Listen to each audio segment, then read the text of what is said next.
కొన్ని సందర్భాల్లో మనము ఇంట్లో దైవ కార్యక్రమాలప్పుడు కానీ, వివాహాది శుభకార్యాల్లో కానీ, ఏదైనా ఆలయానికి వెళ్ళినట్టయితే మనల్ని అర్చకుడు, మన పురోహితుడు అడిగేది గోత్రం. మన పెద్దలు మనకు గోత్రం గురించి చెప్పకపోవచ్చు.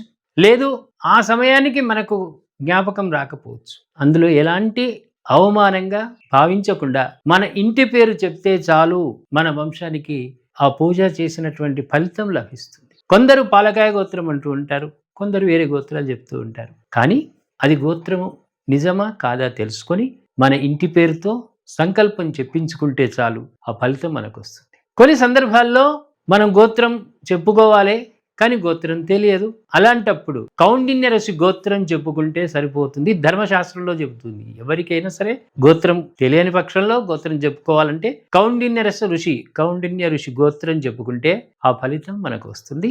దాంతోపాటు వంశం గురించి కూడా, వంశం పేరు కూడా చెప్తాం కాబట్టి ఆ పూజా ఫలితం అందరికీ కూడా దక్కే అవకాశం.